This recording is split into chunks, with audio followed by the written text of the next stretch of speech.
Okay, so today I have a whole variety of things to talk about today. There's a petition that many of you sent me, and I completely overlooked including it in one of my videos. So we're going to start with that one today. We're also going to talk about something that keeps coming up. If you think you're immune from ICE, just because you're on a cruise that departs from the US and goes into international waters, you should probably think again. On top of that, the ridiculous new national parks fee for tourists is now officially in play. And I have a report that shows what the real impact is expected to be with fewer international tourists visiting the US. So we're going to get into all of that in today's episode. Today's backdrop comes from Victor, who is currently vacationing in St. Martin. Victor told me he would normally be in Florida right now, but he decided that he's done with the United States. Honestly, St. Martin looks like a much better and much calmer place to be. See, this is the part that actually matters. Everyone has a choice. You can go or you can choose not to go. Even with history in Florida and even with his friends, Victor still made a choice. So thanks for sending this photo over, Victor, and enjoy your ice-free vacation. Now, before I start, if I sound a little bit different right now, it's because I just got a new desk and my mic positioning is completely off. I bought one of those new stand-up desks, and it's great and all, but the mount that goes onto the side of the desk, it doesn't work very well, so I'm waiting for a part to arrive tomorrow. So hopefully the audio turns out. Okay, so the first thing I want to start off with is a petition currently live on the Our Commons website for Canada. This petition is called the E-6879, focused on media and telecommunications. It was initiated by Melanie Mulrooney from the Upper Tantalon area in Nova Scotia. And the reason this one matters is because it's directly addressing something a lot of Canadians are already uncomfortable with, and something that I've also vented as well. Basically, who controls our media, and who influences the information we see every day? We know Post Media controls most of the media in Canada, so something needs to be done. This petition calls for a formal review of foreign ownership in Canadian media, and it pushes for stricter rules when it comes to who is allowed to hold power over our national media outlets. For those who are just listening, I'm going to read a portion of it out loud for you. We, the undersigned, citizens and residents of Canada, call upon the House Commons to, first, initiate a formal review of foreign ownership in Canadian media companies under the Investment Canada Act, to assess the net benefit to Canada and any potential risk to our national interests. Second, introduce stricter rules to prevent foreign entities from holding controlling interests in Canadian media, ensuring editorial independence, the protection of the Canadian culture, and the integrity of public information. And third, maintain transparency and accountability by requiring publicly available reporting and disclosure of any foreign ownership stakes in Canadian media so Canadians can be informed about who controls the news they rely on. I think this petition is very important to bring in front of our government for a proper discussion. I've complained enough about Canadian media and the direction the reporting has been going. It's honestly a big part of why my channel even exists. This channel exists to call out the BS on both sides of the border. We all know that CTV and National Post and many others regularly publish articles and reports that deserve serious questioning. And unfortunately, a lot of Canadians take what they read as absolute truth, without ever stopping to ask who's influencing that narrative. That's the problem right there. Right now, this petition is sitting at 1,417 signatures as I'm creating this video. A few months ago, when someone first sent it to me, they told me that we need 500 signatures to have it move forward. Well, we already passed that. But I'd really like to see if our community can help push this to the 2,000 mark, or more. To do that, we would only need just over 500 Canadians watching this right now to take a couple minutes and sign it. I honestly think we can do that. And more importantly, this is something that needs to be brought to our government's attention. So if you're Canadian and you want to sign the petition, the link will be in the description below. Let's see if we can get it to 2,000 signatures or more. Now I want to move on to the topic of ICE and cruise ships. This one doesn't directly involve any Canadian, but it is an important warning for anyone who might be thinking this way. I'm not going to Florida. I'm just going to go straight to the cruise ship so I'll be safe. That's an assumption for most that are still going down, I believe. And unfortunately, it's becoming a really bad assumption. This report shows that ICE can be anywhere, not just in the airports, hotels, and not inland. Even places assumed are neutral or off limits are no longer guaranteed. Now, just to be clear, I think they were at the port, but you still have to come back into the States anyways. So let's take a look at this report. A Caribbean cruise turns into an absolute nightmare for a Phoenix couple. They were just trying to enjoy a vacation with family and friends when ICE agents suddenly burst into their room. 12 News journalist Jade Cunningham spoke with the couple about the ordeal that they experienced and what they say it should have never happened. Of course it should never have happened, but this is the new normal once the Orsh guy was voted in for a second time. I think the media should stop saying that it should never happen, and instead just say this is the new United States of America. The intimidation was like, that's what it was about. For Jose Martinez and wife Tamara Veras, the past 48 hours have been emotional. We weren't treated like you have no rights. We felt violated. Jarring, traumatizing. This is clearly some sort of misunderstanding, and I was just in shock. It was the last day of a 9-day Carnival cruise with friends and family. We were both dead asleep. When they say ICE agents stormed into their room. Then we got this pounding of the door. Yeah, it burst open. 3 men came in with flashlights in their faces, yelling commands, ordering me out of bed, and put me against the wall and handcuffed me. They had called a female agent because they realized I wasn't dressed. And so she came in the room and she saw me filming and she jumped on top of me to try and get my phone. And I pushed her off once, and she jumped again and snatched it from my hand. Martinez, who's a U.S. citizen and Coast Guard veteran, was taken from his wife and put in a holding cell in an unknown location off the boat. A U.S. citizen working for the Coast Guard, another government entity, was not immune. I really don't understand how those still traveling to the United States can continue to support the U.S. economy when the government is doing this to its own citizens. And I can't imagine being on a boat, relaxing, sipping on your beer or whatever it is, then having your door smashed open, with masked men and guns drawn. I think I'd rather be in St. Martin. I mean, thankfully it was early, so I don't think a ton of people saw me, but, it was just... It was still humiliating. I mean, he doesn't have a criminal record. He's never been arrested. He's never had handcuffs on. Little was shared until finally. This was all based off of just my first and last name. They said that they thought this was someone who had warrants for drug trafficking. After almost 2 hours, They took my fingerprints to help verify my identity. Took my photo. it was realized they had the wrong guy and brought Martinez back to the boat. No apology, no, we're so sorry for the mistaken identity. No, at one point I remember hearing one of the agents saying that they didn't feel good about the way everything happened and that they kind of knew beforehand that this was going to be a name mismatch, kind of mistaken identity.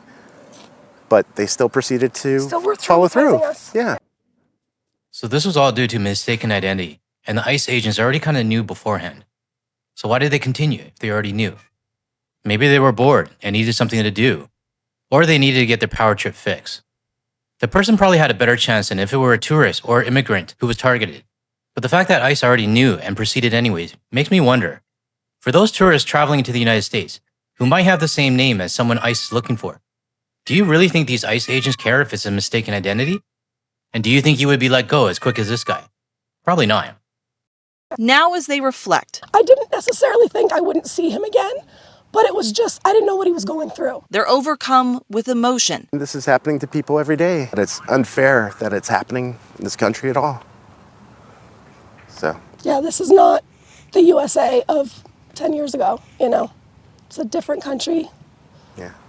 Not the country I serve for. And anger over why this happened in the first place. He has TSA pre-check. He's had an FBI background check because he has his concealed carry. He's a military veteran. They had his passport. They could have figured all this out without ever even speaking to us. They could have vetted my information and used that rather than this, raiding our room the way they did. Carnival Cruise Line tells us they're aware that U.S. Customs and Border Protection took a guest into custody but wouldn't go into further detail. ICE has yet to respond to our request for comment. Even if ICE did comment, it would probably be their usual BS. National security, person of interest, blah, blah, blah. But the woman said something that caught my attention. She said this isn't the United States that she knew 10 years ago. I half agree with that.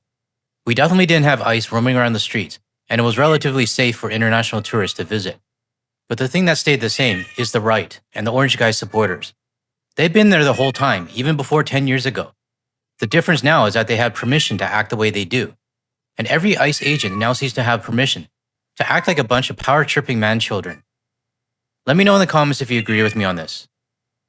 Co-host, do you agree with me? I think she agrees. Now moving on. The new National Parks fee is now active, and it's going to cost us more to go to the Grand Canyon. Well, I could care less. I'm not going anyways. Let's take a look. On the outside, it was business as usual at the Grand Canyon Park entrance. But a new policy has been implemented, meaning foreigners now have to pay a higher fee. So our fee staff are still answering a lot of questions from people who are confused, understandably, about this change. Joelle Baird is the park's public affairs officer. Hey, how's it going? She says a form of identification is already needed to buy the annual park pass. And now staff at the gate are also asking people where they're visiting from. These types of questions our fee rangers are already accustomed to asking. They're just having to ask another additional questions for proof of residency. The Trump administration announced the change late last year, calling it an America First policy. America first. Well, 2026 is going to be America only. And I read the new pass will have the orange guy's photo on it. And if you deface the photo, your annual pass is voided. How big of an ego do you have to get offended by people messing with your face on a pass that you forced your photo onto? So at the entrance gate of 11 of the most popular national parks, including the Grand Canyon, international visitors will have to pay an extra $100 per person to enter, or pay $250 for the annual pass instead of $80 for U.S. citizens. Traveling the U.S. is one of the great joys that the natural landscapes of the American West is unique in the world. Karsten Braun is from Massachusetts. He's now a U.S. citizen, but first came to the U.S. as an international tourist. So he's not in favor of the fee increase. Sends a completely wrong message. What we want is welcome people to the United States. We want to welcome tourism. I hate to say it, but even without the stupid price increase to the national parks fee for international tourists, the United States is not a welcoming place for dozens of reasons. Just saying. Many businesses have told us in the past they're already hurting from low international tourism and are worried about what this new policy could mean for their financial future. That should be revenue for tourism. We should welcome people here. So charging for it, in my opinion, makes no sense. Now, other national parks have reported long lines at entrance gates. Baird says it hasn't been too much of an issue, but it could take a little longer as gate rangers are answering questions. But we'll have to wait to see the full effect until peak season this summer. Remember how I said almost every US news report has to finish with a positive? Well, this one was a clear example. I'd like to see those lines at the other national parks like they're claiming. But one thing I do know is that international money that the United States was so used to having come in freely from tourists is going to be severely cut this year. Holy, yay! Shh. I say this because I mentioned it before. Last year, we still had international tourists going to the US because they had prepaid vacations in 2024 or before the orange guy got into office. Some tourists went because it was basically too much to lose. Well, 2026 is going to be a different story. And I firmly believe that these national parks are going to see a huge decrease in international tourists. I mean, $400 US for a family of 4. Seriously. Now, I want to finish off this video with some comments from the community that really stuck out to me. I can't get to all of them these days because there's just way too many. In the last 28 days, there's been just under 50,000 comments. But these ones really stood out to me and I wanted to share them with you. They're in no particular order. Anne Ma says, "I'm not Canadian, I'm Dutch. But the last gentleman really moved me. That was coming from his heart. I think it's true that a lot of people complain a lot in Netherlands as well. My country is not perfect, but there are many whose situation is so much worse. Yes, we should count ourselves lucky to be living here in safety in a rule-based society. Thank you for your videos, GTL." Anne Ma was referring to the video that I put on my last one, where Yahtzee Runs was talking about the Canadian flag that he ran by. If you haven't seen it yet, it's at the end of my video titled "Ordinary Citizens Are Voicing Concerns About the US Right Now." But I agree with Anne Ma. I count myself lucky, and I admit, I don't know what real hardship is. And I wish more people would take the time to see what's going on outside of their own bubble. Beverly Norris says, "There are a lot of people who have never visited other countries to see how lucky we are as Canadians. I love my country." I 100% agree. This is from Jonas. "As a Swede, I'm fully behind our Danish siblings and Canadian friends. Make America go away." This one's from 1FO90G. I think that probably means something, but I don't understand it. Sorry about that. "I'm Danish, and I have been to the United States many times for both work and leisure. I'm never setting foot in the United States ever again and never accept a job where it would be a necessity." I'm with you on that one, and thank you for being a member. This next one is from JBomb8371. Aussie here. "I was going to go to the USA for 3 weeks, changed and went to Scotland instead. That's around 30,000 they missed out on, and I didn't have my devices searched. Cheers, Oz Granny." I'd recommend coming to Canada. I'll actually be heading to Brisbane as well as Gold Coast later this year, hopefully. Last one for today, and I really wanted to show this one. It's from Malik Hansen 261. I'm from Greenland and have visited the USA 4 times. I will not come back under the current administration, especially not with the threats to take over my country. Malik, don't let the orange guy or his country bully you and your citizens. I stand with you. I know many of my fellow Canadians, as well as international viewers, do as well. So stand your ground. And if there's a way I can use my platform to help both Greenland and Denmark, I will. I just don't know how, to be honest. Cat meows only go so far. To everyone else watching up to this point, if you want me to continue reading out our community's comments, let me know below. I shared these ones today to remind Canadian viewers that we do have international support. But I also think it's important to share some of the great comments our community writes. So let me know if you want me to continue these in the future. If I don't see much interest, then I'll probably just stop it moving forward. Okay, that's it for today's video. If you found any value in anything I said today, help out my channel by hitting the like and subscribe button below. Thanks for watching, and I'll see you in the next one.